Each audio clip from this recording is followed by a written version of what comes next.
right, let's go ahead and get this meeting, bring the meeting to order. First of all, y'all join me in standing for the Pledge of Allegiance.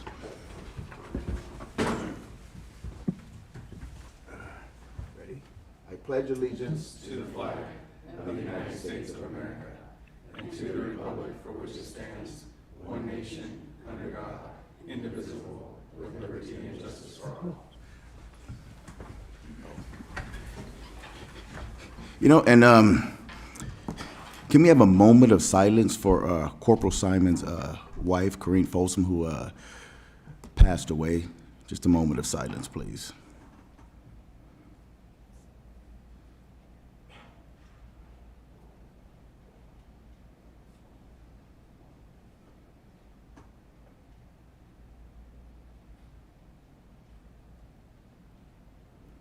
Thank you, thank you. Any changes to the agenda? We only have one. Item 2.1 is going to be postponed to the next meeting. 2.1. Okay. Okay, great. City Council's approval of the agenda. I'll make a motion to approve the agenda. I'll second it.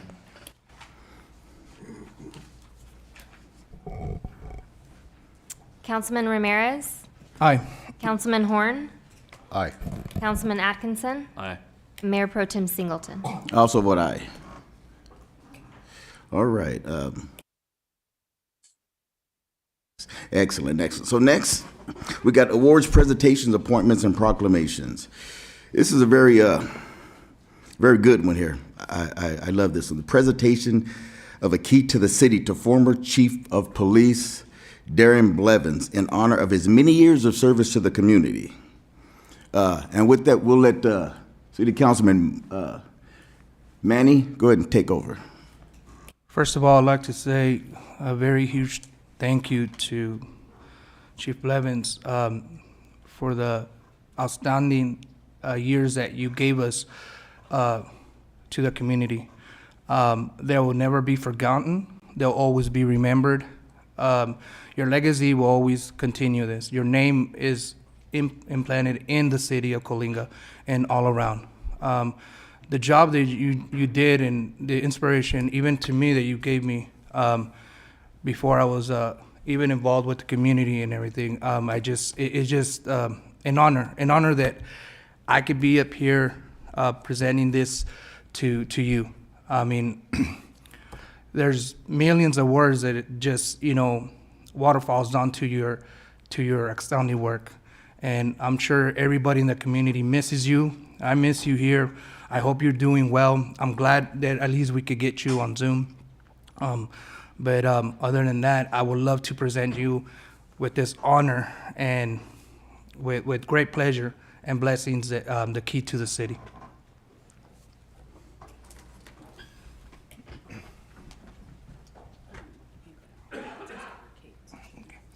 So I would be giving the key to his daughter, Kate.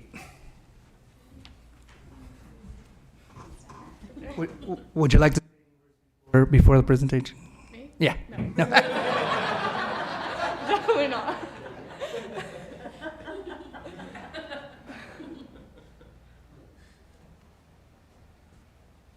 I pass the key to the city to you in honor of Chief Blevins. I'm honored to present it to you, to your whole family, for the outstanding work. It's a blessing, and I'm glad you're here to get it. Me too, thank you. Here you go.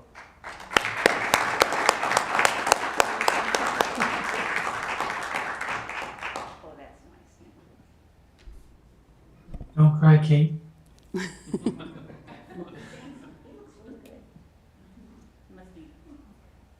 Okay, do I stand here? Chief, is there anything that you'd like to say, Chief? Yes. Good evening, Mayor Pro Tem, Council, and staff. First off, sorry I couldn't be there to accept this award, but like you just see, my daughter Kate is there to accept it for me. First off, I would like to thank Council Member Manny Ramirez for requesting I be given the key to the city. I don't know what I did to deserve this, but I thank you for the award. I just worked hard always and tried to do the best I could to assist the community.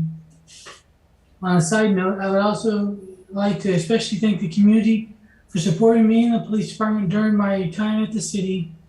I want to thank Marissa, Sean, and Greg for coming and visiting me during my rehab after surgery. Marissa, I want to personally thank you for running to the store and making sure there was food in the house.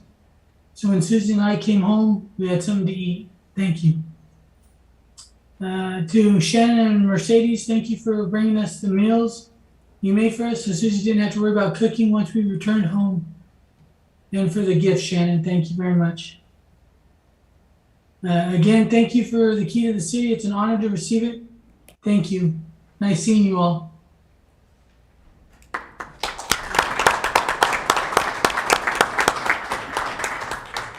So Darren, don't disconnect yet because we have a surprise award also. We have Luis here from Senator Caballero's office, so he can come up to the mic and share a few words.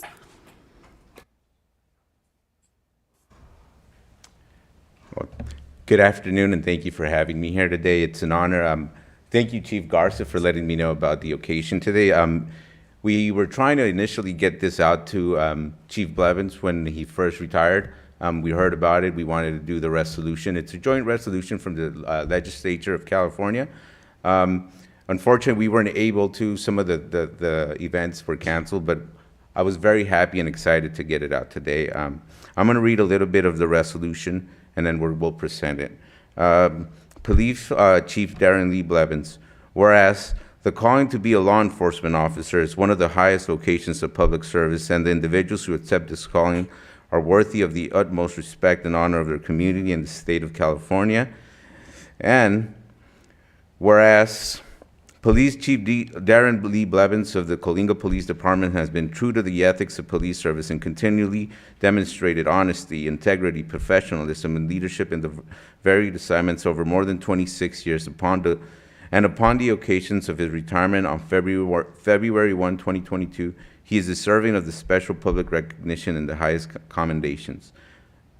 And whereas in September 1995, Chief Blevins was hired as Level 2 Research Police Officer with the City of Coalinga before receiving reclassification in January of 1996.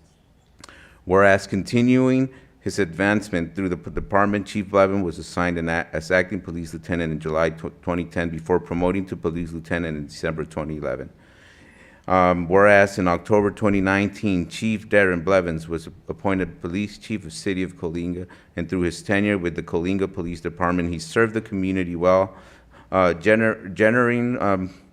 garnering respect from his staff, peers, and the community as one of Coalinga's most beloved police chiefs, and leaving behind a legacy of service, dedication, and selflessness that will be felt by the community for years to come.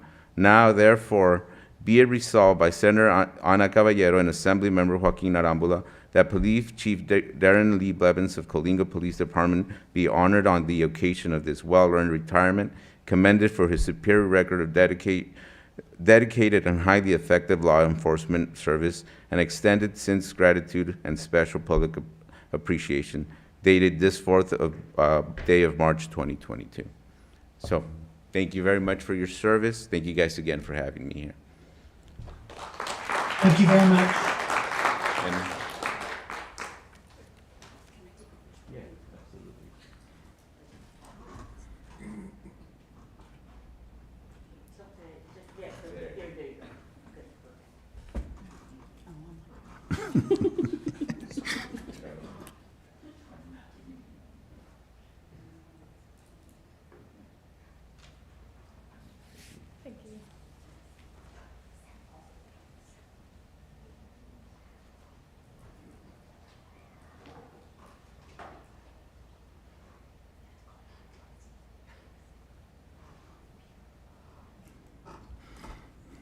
You good, Chief? I'm good. Thank you very much, everyone. All right. You had me for a Good to see you minute. all.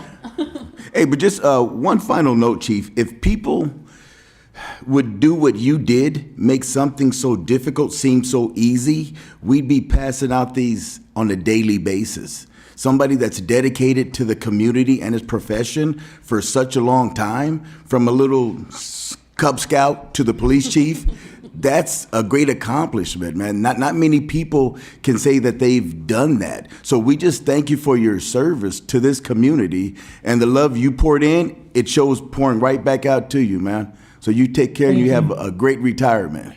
Thank you. If you go to work doing what you love, it's not hard. There you go.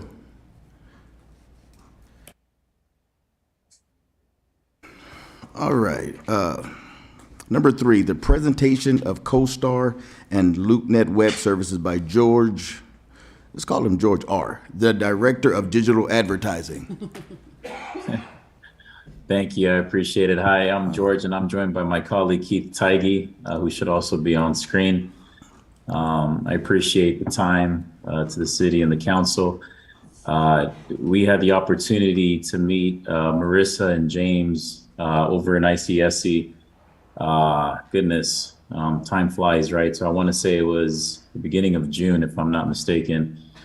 And amongst other things, we just shared with them how both Keith and I were longer tenured California sales reps for CoStar Group, which also owns a marketing platform, which we'll talk a little bit about today, also called LoopNet. And how we work with other cities throughout the state of California, primarily in Northern California, both small and large cities, to help with business retention, and also how to drive new business through the use of the CoStar platform. And Keith is my colleague that supports that product.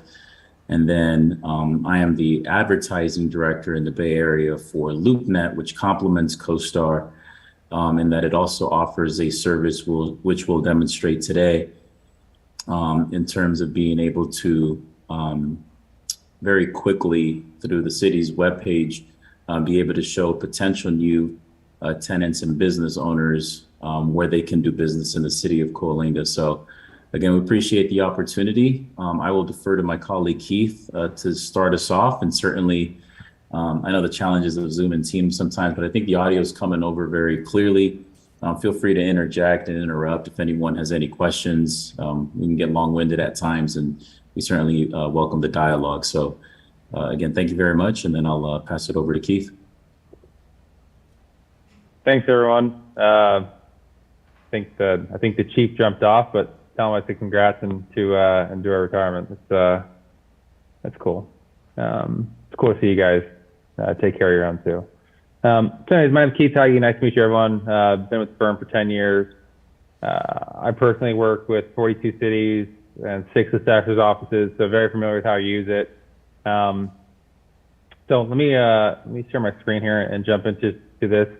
CoStar is a commercial real estate database. We track every single building, here locally and throughout the United States. And so a lot of cities will use it for information for reporting on city council meetings, understanding what's going on in the market. And so we'll run through CoStar today. What CoStar is we have 1,400 researchers that are calling and updating this information. Here in California, we have roughly 30 cars that are driving around the state, taking pictures of buildings. We have a plane that flies across the state twice a year, takes aerial imaging, track construction, screenshots of roofs and whatnot. So there won't be a building that CoStar won't have some type of information on. We track office, industrial, retail, multifamily, hospitality. The only property type that we aren't selling information yet is single family home. We are working on a solution for that, but it won't be out till later this year. So commercial real estate database, we're publicly traded, been in business for 35 years roughly. So this is the CoStar homepage. Left-hand side of the screen is local news articles. Local news articles can be whatever you have your home market as. We have 50 journalists throughout the United States. Think of this like a Wall Street Journal for commercial real estate.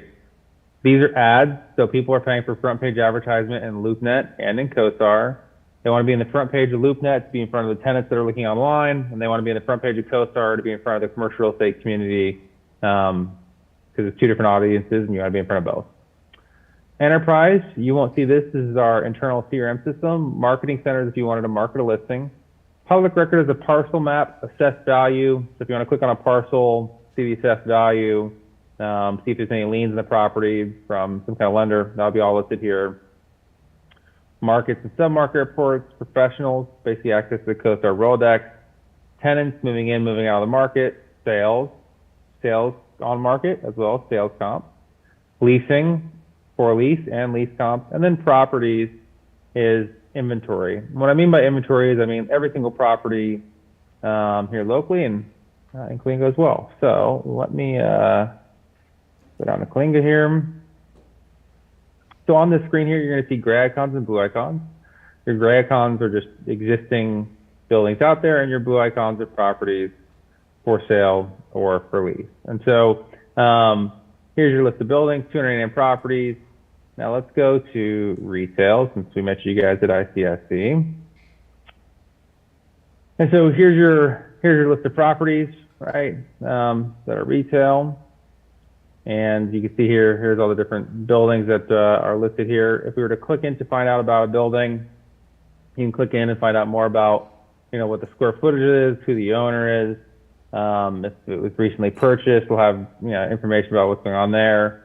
And so here's this building, demographic information that is site specific, traffic count information. If I want to see, if there's space available for lease in the building, you click here and find out more.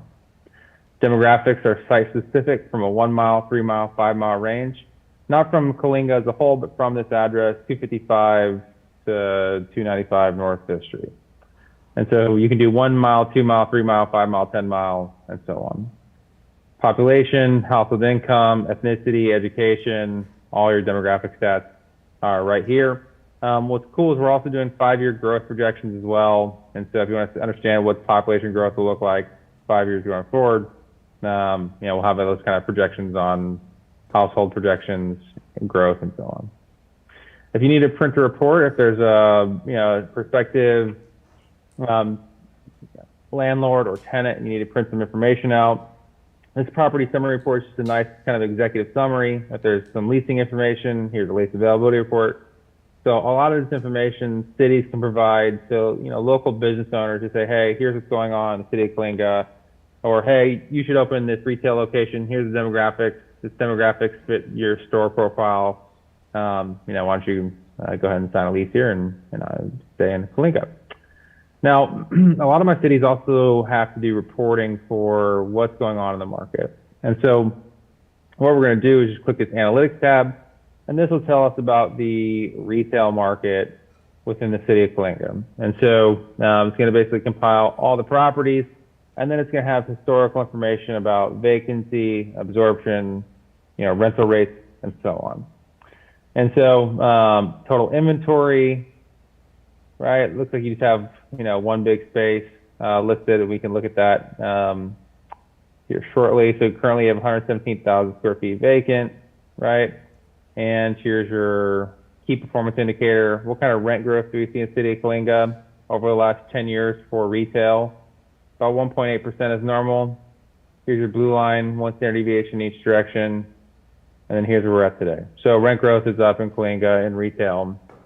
And so a lot of my cities will also help to use this. Like there's a big important tenant for the city, and a landlord wants to raise rents 5 or 6%, and you potentially, lose the tenant. You can say, okay, take this information, take it to the landlord and say, hey, maybe we be a little bit more reasonable with the rental increase. We maintain that tenant in the market. So a bunch of graphs and data about rent growth, price per square foot, and so on. I like this Excel spreadsheet, this little data section here. It basically puts everything into a nice Excel format, and you can understand about, what's going on in the market, rents and so on. So anyways, that's how folks will keep track of the the analytic information. If you wonder about new stuff hitting the market for sale or for lease, obviously we have for sale and for lease here.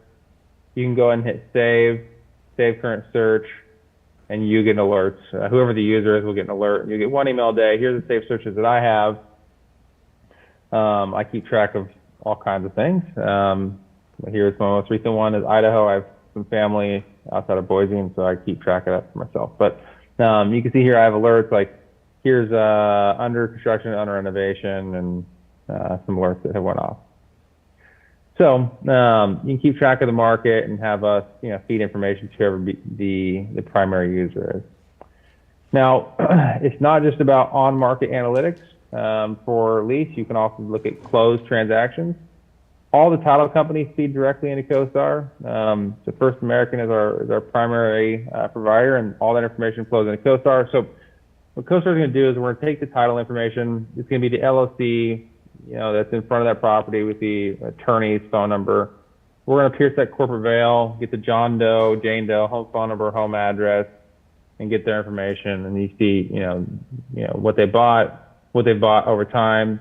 So these are just deals over the last 2 years. Here's your list of deals, right? And you can say, okay, I want to click and find out more about, what's going on. Why did this building trade? Who's the new owner? A lot of my assessors are obviously using this when they're going up against owners for tax appeals. So this Noble Trust, Jason Noble here, sold this building to husband and wife in Tiburon. They bought this for $1 million, 4.3 cap, deeded trust. Here's how much money they put down. So if you want to get understanding about values, here's where we got our information from. So we read the docs, and we also talked to the buyer rep. Here's the researcher, the CoStar researcher that collected that information. If there's ever time you need anything more, you can ping that researcher and get that information. So anyways, that's what's looking at from a sales perspective. Now, a lot of our cities, and this will coincide with what George has to show you. This product is really meant to be for cities and professionals who are more involved in real estate. Your average tenant that's going to open a restaurant is not going to use a product like CoStar, right? This is a professional tool, whereas LoopNet's our consumer tool. Now, when you're looking at listings,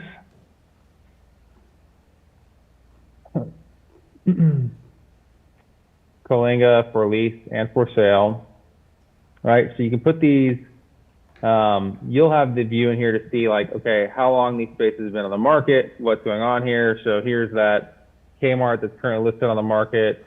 And so you'll have more detail into and it's more important for cities to have how long it's been on the market, who was a tenant priorly, what is the demographic information, right? That's super important for professionals to have access to. Now, your tenant, now maybe a big box store like this, they're going to want some of that information. But your average person that's open a restaurant isn't going to need this kind of depth of information. And so we have another product called LoopLink, which basically port all the information over from CoStar into an executive summary. So let me stop sharing my screen here, and let me kick it over to George, so that way he can explain what LoopLink looks like and how it works. Thank you all for your time. Let me know if you have any questions after. Terrific. And thank you for that, Keith. I'll pause here before I share screen and just defer to the floor and see if there's any questions for Keith about the CoStar product before I pivot into how we supplement those efforts with some advertising that are more for your average business owner who might want to look at moving into Coalinga. Any questions, comments, concerns? Great. We're going to open it up to any citizens' comments, questions, concerns. Great. All right. How about the council? So far, so good? All right. So far, so good. Go ahead. All right. Thank you all. I will now share screen. Second here.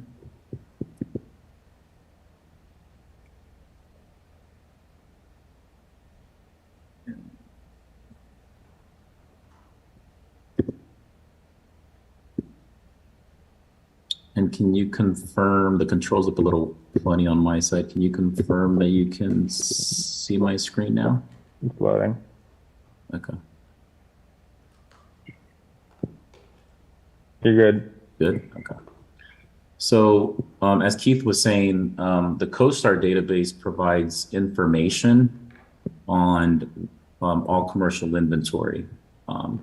But the city might get approached with business owners who are looking to move their business or grow their business from someplace in California into Coalinga. So we offer an additional service called LoopLink that will take all of the availabilities, both on the investment side and just the commercial space that's available to rent or for a business to move into. Here's an example for the city of Tustin, and this is what actually LoopLink looks like.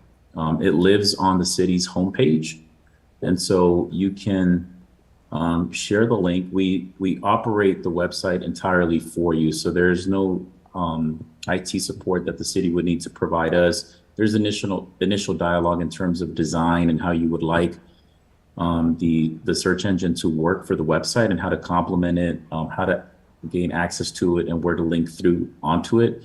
But once that's established and the account is set up, this is what it would look like. So in the city of Tustin, if you've got the restaurant owner that we're using as an example, and they approach the city wanting to get a sense of what is available or where they can open up their business, you can complement some of that demographic information and that building availability information that Keith outlined in his demonstration by sending those potential residents and tenant owners or business owners rather for the city of Coalinga through to this web page here, which would be on your city's website. So you can see there's full filtering capability. So obviously it would default to the city of Tustin. So it's eccentric to that city and not any neighboring city. If it's an investor, they can filter into what's currently available in the city of Coalinga for sale to invest in. And similarly, they can also filter into, if it's a business owner, what businesses or what buildings, commercial buildings have available space that fit their needs, whether it's restaurant, a law firm, a big box tenant, anything that you could think of. In terms of what's available, it'll update onto the city's website in real time. So I just filtered into for lease. It took out everything that was for sale, and it shows in the city of Tustin what's currently available for a business to rent or to move their business into. So it's super simple. You can see 57 results on the page once we took out what was for sale. And you can get as granular as you'd like on a search or a potential business could. So they can filter by property type, specific lease rates within which will fit their budget, and then available square footage that would accommodate their business within your city. So again, it's a supplementary tool that helps complement a lot of the analytics and the building information that Keith outlined. And this one could be a public-facing domain where you can send potential business owners interested in moving to Coalinga onto your website. And we support the domain 100% from design all the way to real-time maintenance in terms of making sure that it's up to date with the current availabilities. So not as thorough or robust to understand at Keith's fancy CoStar platform, but nonetheless, it's one organization, one company. We work together to offer a comprehensive solution to our customers. And so that is a little bit about LoopLink. So I will open it back up to the floor and to the city to see if there's any additional questions, and we can go from there. Council, any questions? I have a question. How often are both sites, for both of you guys, how often are they updated? Sure. It's a daily update. So Keith in the beginning mentioned about 1,600 researchers on staff, both on the East Coast and on the West Coast. Our research hub on the West Coast is located in San Diego. So they conduct thousands of interviews every day. They have scrapes and feeds onto brokerage websites that update the various data points from availabilities to buildings that are completed and being sold. Keith can speak to that even further in terms of the consistency of the updates, but I do know that they're updated in real time every single day. And then because it's one organization and the back end is set up to update both systems, the LoopLink service gets updated with what's coming online and being marketed in real time as well. Keith, did you want to add to that in terms of the regularity of the updates? But I do know it's a daily update. Yeah, it's 240,000 on average, annual average, 240,000 changes a day made by the research staff. And then to speak to George's point, because the back end is the same, for example, if someone adds a listing Coalinga on LoopNet or CoStar, it's going to automatically update within the CoStar database within an hour, and that will then be automatically fed to your website using LoopLink. So if a new listing comes on the market, it goes into CoStar. That's then going to go into your LoopLink. When that listing leases or sells, it's automatically going to get pulled off your LoopLink. So all the maintenance of listings being added and moving to LoopLink will be done on our back end by us because we're updating the CoStar information database. So because the back end are connected, it minimizes the amount of manual work that you guys have to do as far as researching for both property information on CoStar and then updating your website with LoopLink. Did that answer your question? Yeah, pretty much. Now the big question, what's the cost?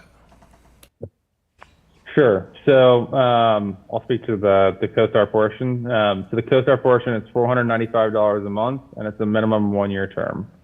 As far as, and that's for one person. Typically, one person has access in the city. Sometimes, like my extremely large cities, typically when you're talking like 1 million people, then I talk about more users. But usually, like my local cities, one user is enough, and they kind of disseminate that information, run reports. As you add users, it's cheaper on a per user basis, but one user $495 a month. The annual commitment is $5,940 for the year. I can bill you monthly. Some of my cities want to pay annually, so I can bill you guys annually as well. Since we're talking about the CoStar agreement, some things that my cities like to know about ahead of time is we have an evergreen clause baked into our agreement, meaning that if you want to cancel, you have to let us know 60 days prior to renewal. I can't remove it. Most cities want to remove it. So after you sign up, just send me an email and say, hey, let's put our cancel on file for next year. Then the onus is on us to get you renewed, not the other way around. Our renewal rate's 93% after year one, 98 thereafter, but still like to be, no one likes the auto renewal clause that's hidden in the fine print, right? So I like to be transparent about that. Assuming you renew in year 2, we do a CPI increase. That's about it as far as CoStar goes. Yeah, and then LoopLink is $375 a month. Annualized, that's $4,500. It does require a 1-year term. And the T's and C's that Keith got into in terms of the automatic renewal at the 1 year. You can't go month to month after that. To opt out, it does require a 60-day notice. And again, it's $375 a month, $4,500 annualized on a 1-year term for LoopLink, which is the search engine service that would go on the city's website, updating availabilities in real time. And do What either else one of you does guys everyone work have with for us? small cities here in the valley? Yeah, so Visalia, Tulare, I know that they're clients. The only reason I know that is my family's from Visalia, Tulare, so I looked it up. I know Fresno is too. So there's the closest in-person rep to you guys is a guy named Bobby. He's in Fresno. And I know that Fresno and Visalia and Tulare are, but I don't know the other cities off the top of my head. We can find out for you if it's something you're interested in, but yeah.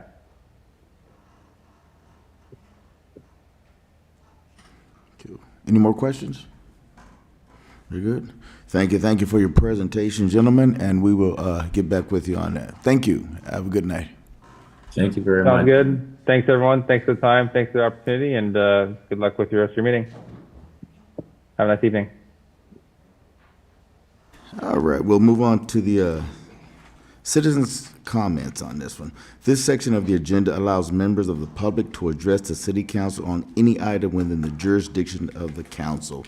Members of the public, when recognized by the mayor, should come forth to the lectern, identify themselves, and use a microphone. Comments are normally limited to 3 minutes in accordance with the state open laws meetings. No action will be taken by the city council this evening, and all items will be referred to staff for follow-up and report. Citizens' comments submitted in writing by the city clerk by 5 p.m. on the day of the city council meeting shall be distributed to the city council and included in the records. However, they will not be read. Public hearing, none. Consent calendar. Oh, my bad. Again, I'm rolling right now. I'm on a roll now. I was just reading like I was in school again. We open to any comments? Oh, come on up.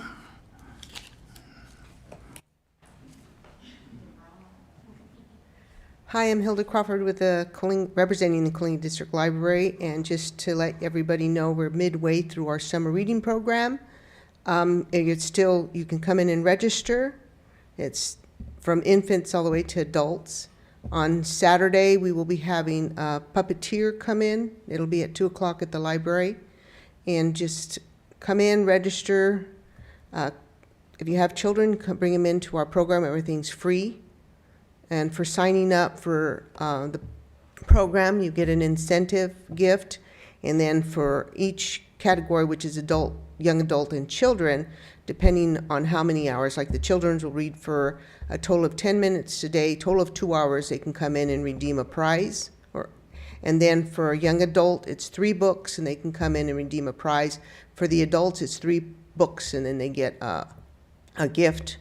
And then the more you read, you'll get a raffle ticket for an incentive for chance prize to win a raffle item or a basket. But yeah, we're still having it. We're up and at 'em and having our Fun Eats program. If anybody's interested, I host it on Thursday, the 4th Tuesday of every month. And the kids come in. The last time we had 74 people come to our Fun Eats. For our summer reading programs, they painted flags from using little paint stirrers that the hardware store donated, and we had 80.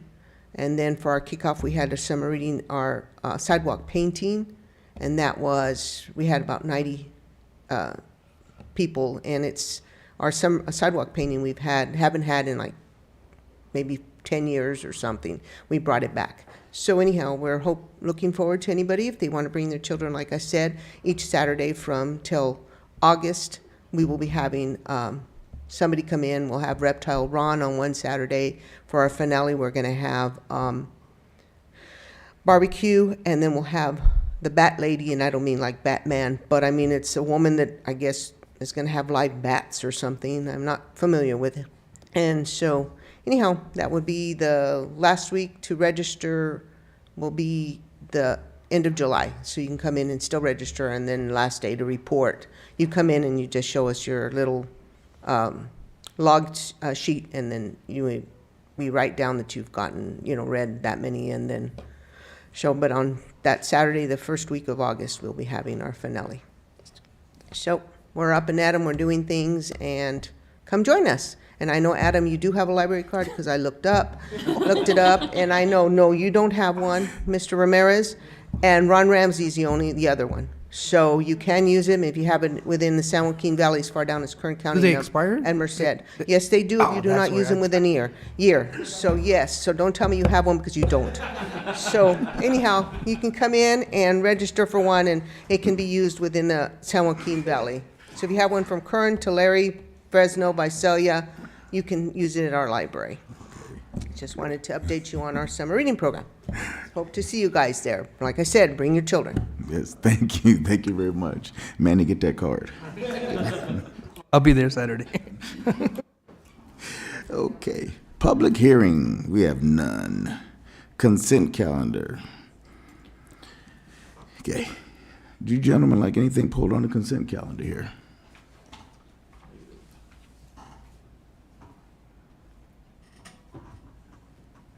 The public, would you like anything pulled on the consent calendar?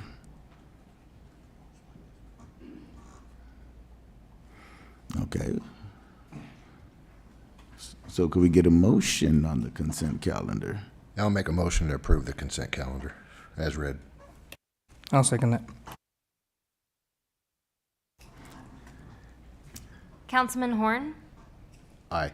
Councilman Ramirez, Aye. Councilman Atkinson, Aye. and Mayor Pro Tem Singleton. I also vote aye. Next, we go into ordinance presentation, discussion, and potential action items.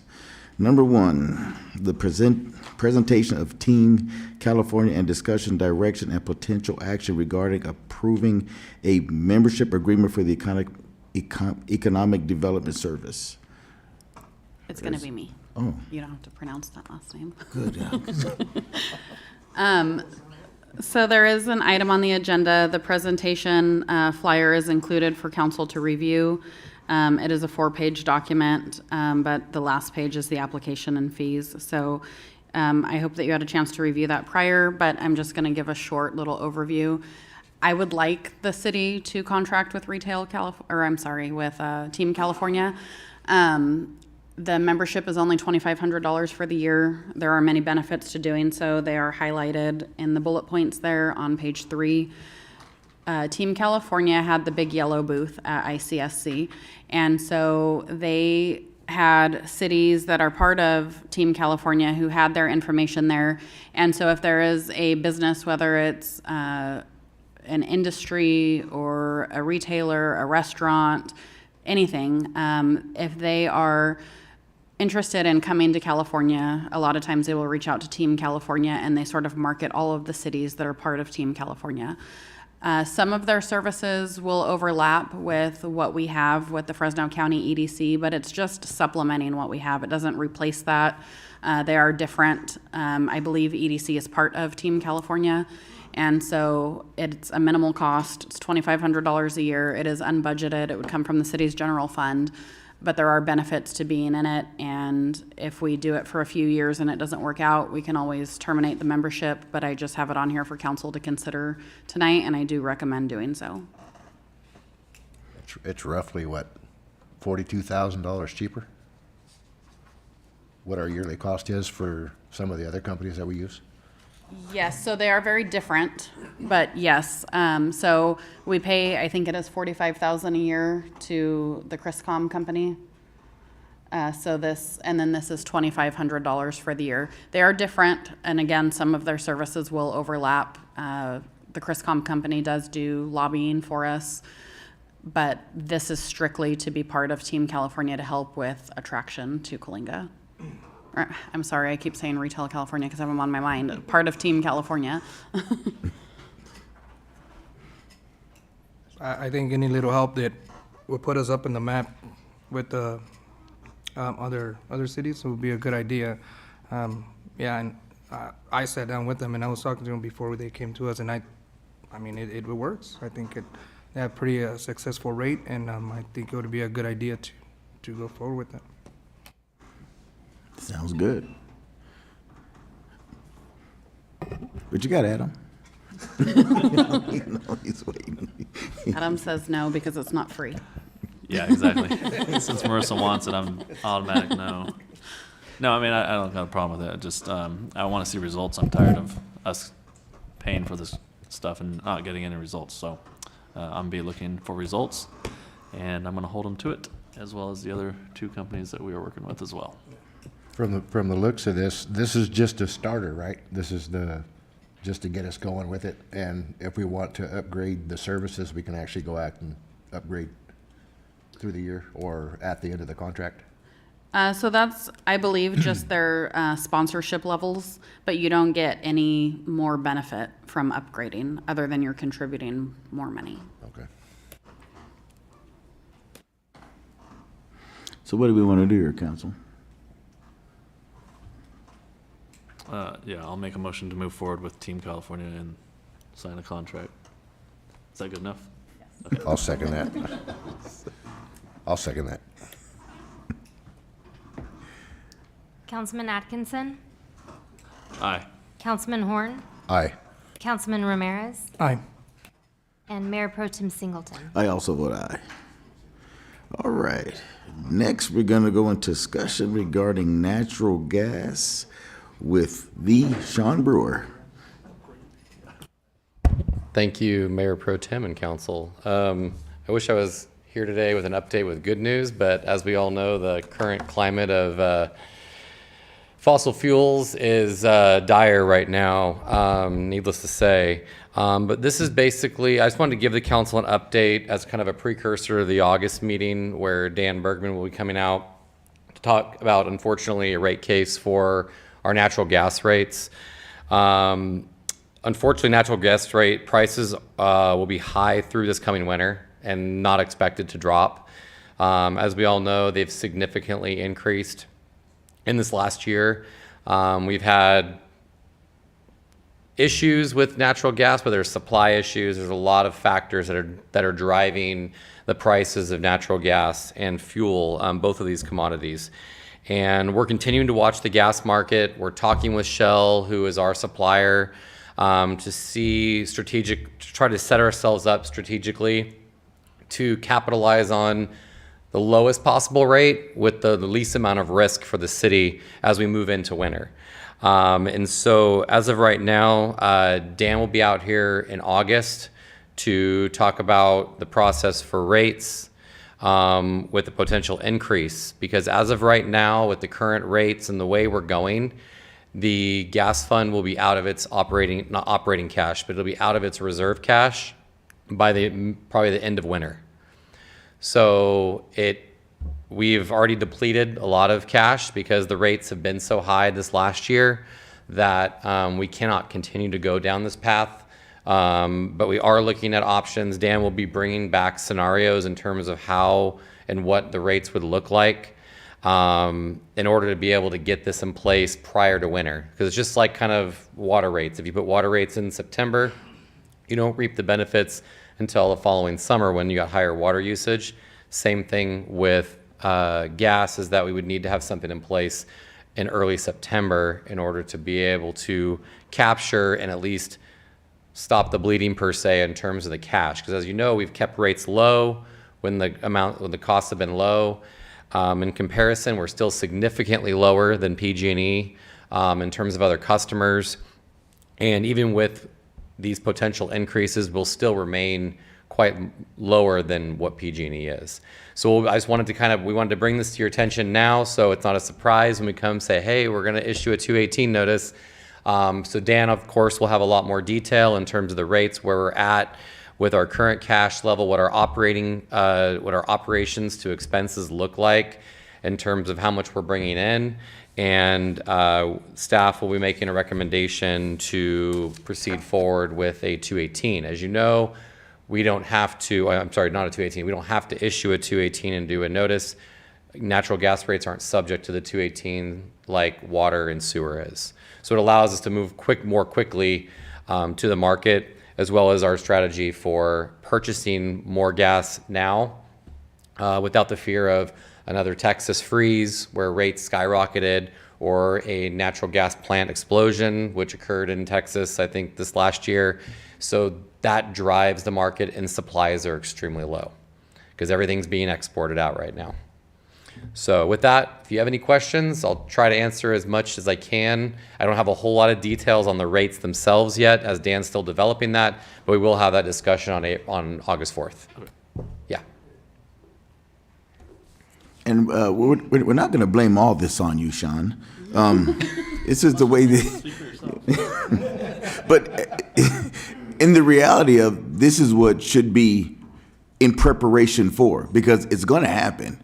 I mean, we can sit back and cross our fingers and toes and think it's not, but everything is going to go up, and it's going to get rough. So we just need to prepare for the increase because it's coming, and there's no other way around it. I mean, it's going to be tough, but we're going to have to fight through it and be ready when that rate comes up, because it's coming. And on a positive note, rates have dropped in the last month.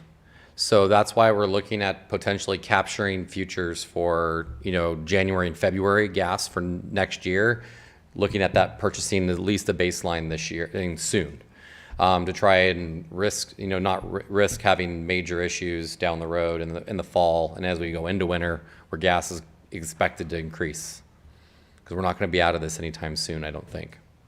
Hey, but you still mentioned that we'll be lower than PG&E. Yeah, we're expected to be lower, even with an increase. We're getting closer, but we're still, I think currently right now, we're 39% lower than PG&E. Oh, okay. What? 39%, yeah. And that was, Dan gave me an example of what his bill is in May compared to what a current bill is in May, compared to how much, apples to apples, how much gas someone uses, and it's about 39% less.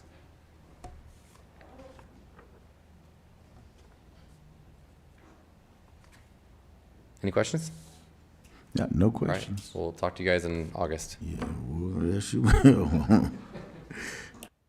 All right. Item number 3, discussion, direction, and potential action regarding a voting delegate and up to 2 alternative voting delegates for the annual business meeting at the League of California Cities 2022 Annual Conference in Long Beach, California. Uh-oh.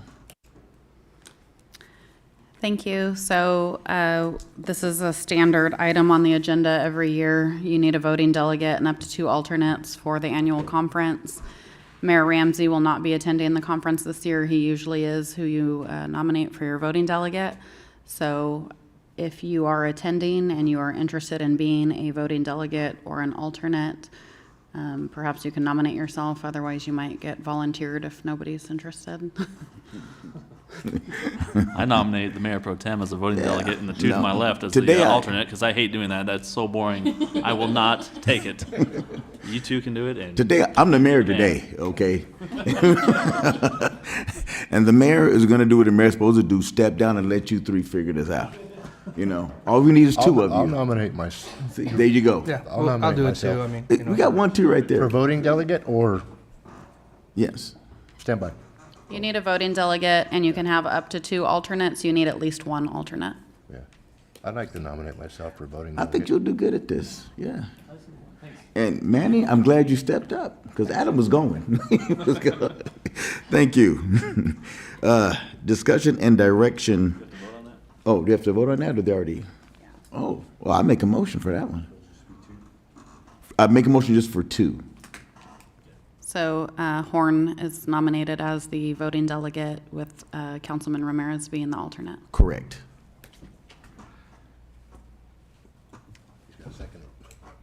oh, did you make a motion? No, I did. Oh, you did. I'll second it.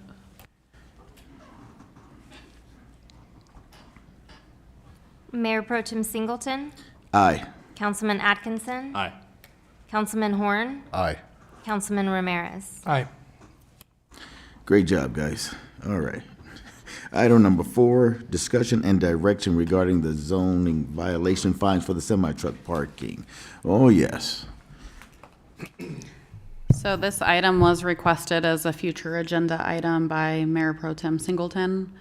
And Sean has information on the current fines if you're interested in that, but I don't know if you want to have a discussion of what your goals are with raising the fines or if you want Sean to give some background information first. Let's go with the background first there, Sean. Okay, so when it comes to, I know this isn't a typical, code enforcement violation when it comes to, is it okay if I present from here? Okay. In terms of like typical property maintenance issues, but it is technically, the parking of those trucks is technically a zoning violation based on what use it creates by the owner allowing those semi-trucks to be parked in that lot. So with it being a zoning violation, the zoning code does have infraction violations and penalties, just like all the other sections of the ordinance or of the municipal code does. And essentially, it talks about for whether it's a first violation, a second violation, or a third violation. And this may be a question for Mario as well, is that it basically establishes for a first conviction shall be a minimum of $100. So I think it does give flexibility. So I'm not sure if we have to actually establish a rate, unless the council wants to maybe provide staff direction in terms of, hey, if it's a first violation, this is what we need to be charging for a violation, or whether you just give staff discretion. But it does state it as a minimum. It does reference another section, which is the general penalty section in the municipal code, which talks about administrative fine, basically administrative fines not exceeding $50 for the first, $100 for the second, or $250 for the third, for each additional violation of the same ordinance within 1 year. So if it's a daily occurrence where that truck is parked there and it's documented, it's there every day, then it could be $250 by the third day, and every preceding day after that until it's moved. So these are the 2 sections. So it does give some flexibility in the planning and zoning code regarding penalties in terms of what we charge. I don't necessarily, it's up to the council how you want to proceed with that, whether you want to kind of set an amount for these minimums. It may be a little bit better than allowing staff just discretion on an amount, what we feel is necessary, because I know this is something that's been brought from the council in terms of trying to address the parking issues in some of these locations. Great. And the goal here is not to try to recoup money from them, because in a nutshell, we don't want their money. We just don't want the vehicles parked there. So however far they need us to go to we can get those vehicles moved is how far I would like to go with, of course, the rest of the council's agreement. I mean, if it's a minimum of 100, have we been fining them previous for having those vehicles parked there or not? I would defer to Marissa. I'm not sure if we have or not. So the violation notices have gone to the property owner. I don't know off the top of my head if they're receiving fines. They should be by now, but I didn't specifically ask. Oh, okay. It would have to be the same truck that's parked there that is in the same location. So I believe that they have been being fined, but I know that they did receive notices. Oh, okay. And what would the council's assisted direction on this be? Some feedback. You know what? Come on up, young lady. Let's get this started right here. Let's go. I only did that so you can call me young lady. That's something to me. Mary Jones. I was wondering what kind of efforts have been made to establish a talk with the truck drivers. Has there been any interaction about this situation with actual truck drivers? Has anybody talked to them? The ones specifically parking in the Kmart parking lot? Or just throughout Anyone town? who's parking anywhere where they're not supposed to be parking. Because I see them, and I don't know which ones you're addressing specifically with this. I see the ones by Phelp, and I see the Kmart ones every day. So I just want to know if you contacted those people or anything to talk to them and hear what they have to say. So they receive warning notices on their trucks to have them moved, and they will sometimes call in after they've received that notice. It seems that it's a problem that doesn't have an easy solution, and that you might be able to come up with something workable if there was something established between, like just have a meeting, offer a meeting, and explain to them why they shouldn't be parking there, how it hurts the streets. And I don't know, it just seems like maybe a friendlier, proactive way rather than a reactive to their parking in the wrong place. I'm just thinking it might generate, even if it's one or two people that agree, and maybe they can start a positive motion instead of just doing what they're doing. I know a couple of truck drivers, and one of them parks his rig at his house, his tractor, in his driveway, which is pretty funny. But yeah. So anyway, they're not bad guys. They're just trying to make a living like everybody else. So Yeah, you're totally right. I reached out to Granite, trying to get that old airport going. At first they didn't have a problem, but then environmental got involved. And I think the situation was that something that had to do with the change of oil of their vehicles, and so it's it's quite, yeah, it just. can't they just say you park there, but you can't? I mean, like changing your oil is kind of you don't just do it by accident. Yeah, and it had something to do with their maintenance and liability. And I was like, but they were in the beginning, they were all for it, but it just environmental got in the way. What do other communities do? What was that? What do other communities do? What does Avenel do? Yeah. I can find out tomorrow. So let you know Avenel Saturday. actually has a designated city-owned truck parking lot that they do not recommend other cities do because it has not been successful. Oh, okay. There you go. Yes, and then we reached out to all of the neighboring cities, and so most cities either designate their industrial park, and that's the only place that you can park the semi-trucks, or they don't allow them anywhere in city limits, and they have to park at the truck parking places like we have out on Jane and I-5. Well, are those privately owned? Yes. Okay, thank you.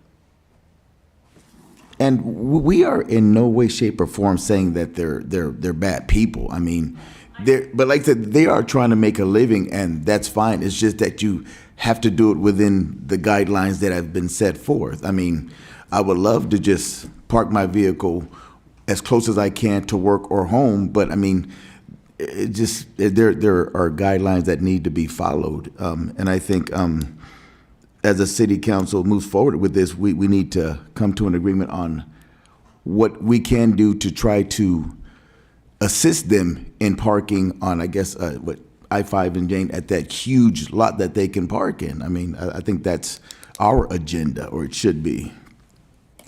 Yeah, I mean, I agree with you. These trucks cost the taxpayers a tremendous amount of money every year. We repave roads all the time. They go on roads that aren't approved for those weights of vehicles. So I think that we should do something.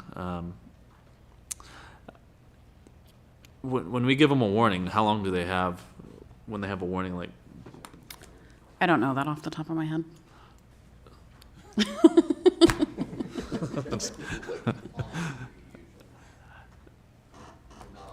but we don't, I mean, we're not gonna just, oh, look, you're parked there, we're gonna fine you right away. No, we don't find them right away. We put a notice on that they need Yeah. to move it. Okay. So, I mean, as long as we're giving them notice that they're gonna get fined if they keep parking there, then I'm all for whatever. But, you know, where do we start the fines at? Do we start at $50? Do we start at 100? I mean, aren't they still parking in Kmart and we're fining the owners of Kmart? And obviously it's not doing anything because So if I could add something real quick, because you just mentioned that about the amount, there is also a section in the penalties section that talks about, the council giving authorization to commence, you always hate saying this, but to commence legal action against them using the city attorney as well. So there's also those options as well to try to push them a little harder rather than trying to hit them with monetary fines that they may or may not ever want to pay. There may be an option to kind of take a different legal route that may get their attention too, especially when you're dealing with pretty much one owner at this point. so they have their warning, then they have, once they go past that warning date, it's a $50 fine the first day. I'm not sure what fines we've been issuing, but that is the typical administrative fine process of 50, I think 100, and then 250, I think is what it is. And it's per day, per occurrence. So, I think I've even talked to the code enforcement officer, said, instead of doing it every day, just send them a bill for a week's worth of fines. Because then you're not having to process letters every single day. Yeah.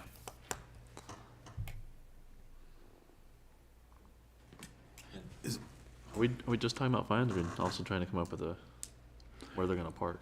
I mean, I think what Ms. Joan had a good point. Is there a way we could bring like a public, council meeting, but sometimes we could do like a public, not necessarily a council meeting, but a public meeting where something like that could be addressed, and maybe we could get them all together or whoever wants to join. So it is an official council meeting if all the council is in attendance, but we can set it up like a workshop like we're doing with the safety discussions for the schools. So we can schedule a special meeting and do it in a workshop format and advertise it. I'm sure Mary will put it in the paper, and we can try to get as many people here as we can. Yeah, that'd be pretty good.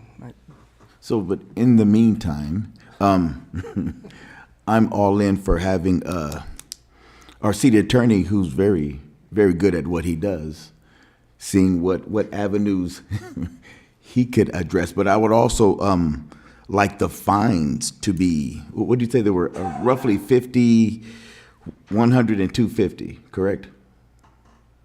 Yeah. This shall be a minimum, so you can pretty much set anything 100 or more. 100 or more. Any ideas on fines, gentlemen? Is that with warning or first time gets a fine? Yeah, any violation of the title is guilty of an infraction, and persons guilty of such infractions shall be served a notice specifying the violation and the corresponding penalty. The fine for the first conviction shall be a minimum of $100. Which means it pretty much gives you whatever you want, which is interesting. So do you guys want to keep it at 100, or you, because, I mean, at the end of the day, the ideal is to move them. And I'm saying it's not to try to get any money from these individuals who are working to provide for their family. It's just to get them to move.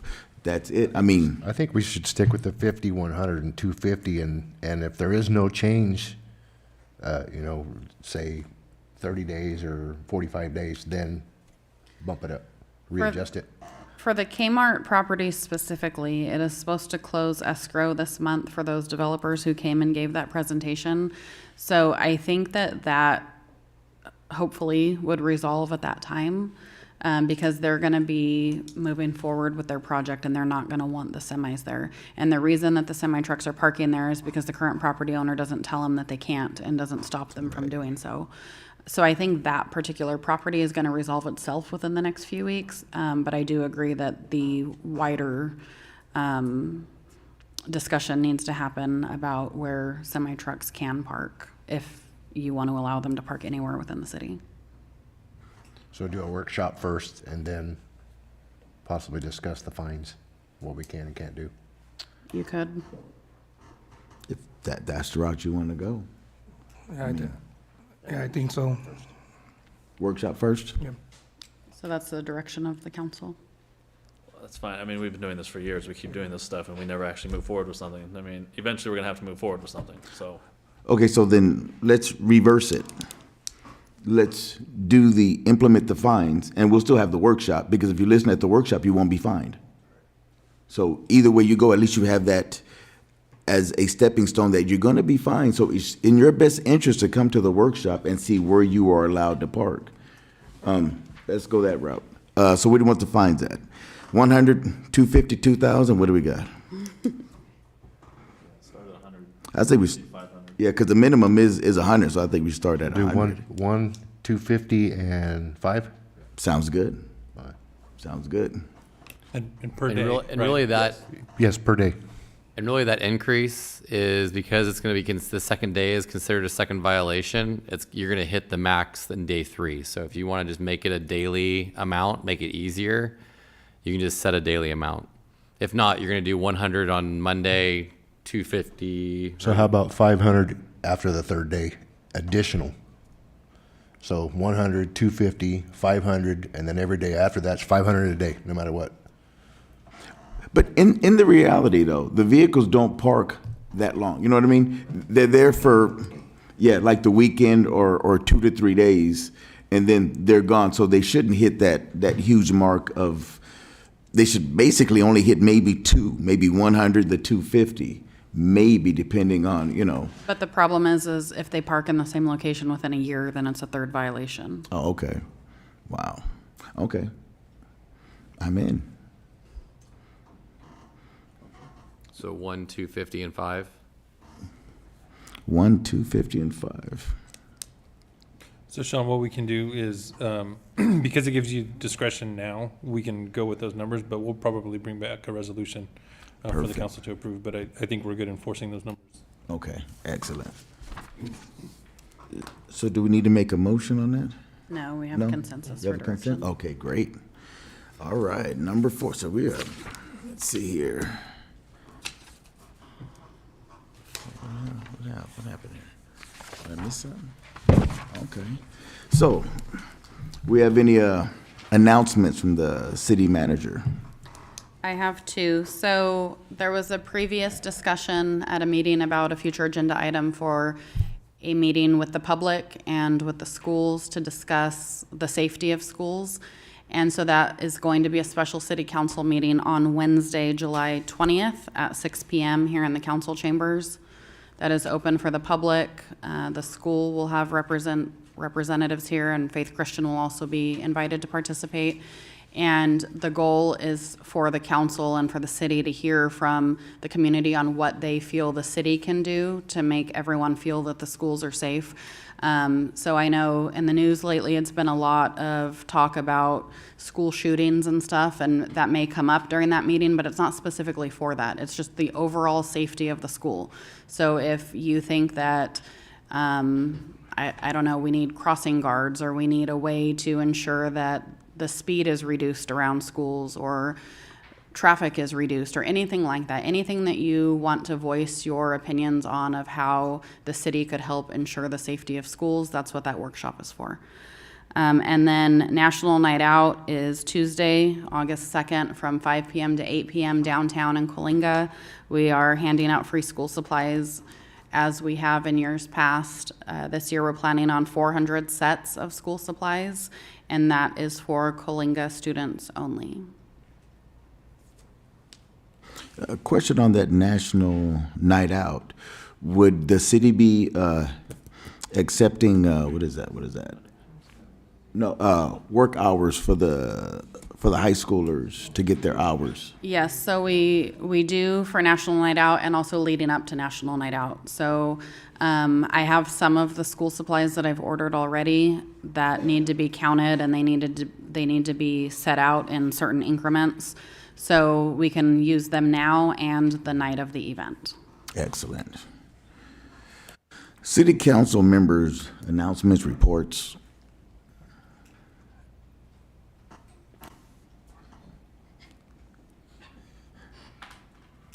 One thing I'd like to thank Mr. Martinez from Ms. Caballeros to be here. I'm glad you stayed for the whole meeting. Hopefully, maybe some of these things and stay in your head and you can help us out.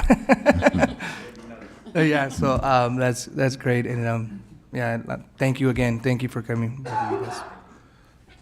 All right, and the mayor's announcements. He didn't give me any direction on any announcements.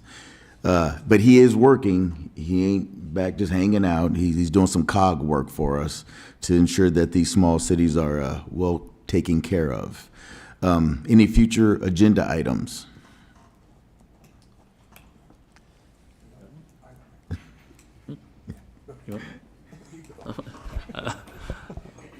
We just got through the 4th of July, but we don't really have an ordinance that has any teeth with it with regards to fireworks. So I'd like to see, police and fire and myself or Marissa or whoever get together and come up with some kind of ordinance that stops people from blasting off fireworks every single day for the month of July and the end of June. People are getting sick of it. I know I've gotten a lot of complaints about it. And I also like to see fines. I don't know if there's any state fines for lighting off illegal fireworks. Is there? Can we make city fines for illegal fireworks? I know Pismo Beach has them, and they're $2,000. Coalinga does have a fine. Coalinga has $1,000. Yeah. There's an ordinance for illegal fireworks for $1,000. I know we came up with something like that a while ago. I wasn't sure what that was. Okay. Did anybody get any tickets? We wrote 6 or 7 citations, but it was so busy and so chaotic. It was just very hard to track down and pinpoint the exact location because you have to either catch them in the act or know the residents. And so we got 6 or 7, but we did confiscate a ton. Okay. So we could also confiscate and cite. All right. So let's come up with a higher price than that, higher fine than that too. So those that you confiscated, can you sell those to council? Yeah. Can you show me those or? A future endeavor I want to do is I want to see if we could put a stop sign, yield sign, or something that on Harrison and Hayes. Yeah, Harrison and Hayes on that triangle. I've seen on my jogs in the morning, night, lunchtime, you name it. I go jogging sometimes, and there's almost a hit all the time there. And also too, can we do anything about a fine about the vehicles that are doing donuts right in the middle of everywhere? I know Fresno's trying to crack down on that and see if we could. It's considered reckless driving when doing donuts and being caught. Okay. Oh, okay.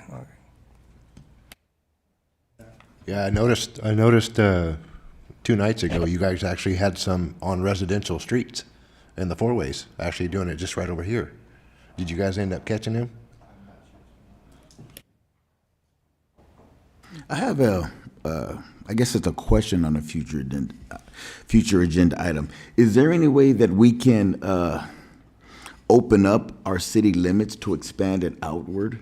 Because that question came up a lot at the convention, is where our city limits So how close were we to the I-5 as far as our city limits? And so is there any way we can look into kind of expanding on that? We can have Sean give a presentation on what that process would be. I'll get my PowerPoint started. Well, He's the only same one thing with the available, huh? citizens up the We canyons. actually have, there's a new director for LAFCO, so maybe that would be a good time for him to attend also, because he can introduce himself to the council, because David Fye is in the process of retiring. Oh, no. Also too, I had something. Is there a way we could get a hold of Fresno County to see if if they could do something, at least get with the state prison of redoing Los Gatos Park? I mean, I got a couple of messages from actually, I don't know how they got my number, but from passing tourists saying that that it's starting to look. I mean, I myself have found, does, deers, and stuff like that, and I think one of the wildlife, he's saying that due to the garbage, one of them choked. Yeah, so. But we could get, I mean, I know it has nothing to do with us, but still, I mean, some of our community go up there and, we would like to see it back on rolling. Yeah, we can get an update from Fresno County, and then it'll just be an informational only item on the consent calendar so that council receives the information. Thank you. Can I make a comment on your future agenda items? I'm allowed to. I just want to say thank you, Adam, for bringing up the fireworks, because we were like in a war zone where I live on Nevada Street. And so I went outside and I could physically see somebody at the end of Nevada going into Dartmouth lighting one of the illegal fireworks. And I mean, it was just crazy. Our dog was it was really traumatizing for her, even our cats. So thank you so much for bringing that up, because I really do feel that something needs to be done about the fireworks. Because they go from Friday all the way to Monday. You're talking about 3 o'clock in the morning. They're still going on. Over by the library, there was some that were going off yesterday. So, but thank you. I just want to say thank you for bringing that up. My neighbors do it all year, seriously. 11 o'clock at night. I mean, I don't have a dog, so we're cool, but. Is there a timeline before and after, or is there some way that we can actually put that into an ordinance? Correct. So there is no timeline. However, individual cities can make their own ordinance and add a timeline into it. Illegal is illegal, period, all the time. Yeah. All right, so closed session, we have real property negotiations, Government Code Section 54956.8, conference with real property negotiations.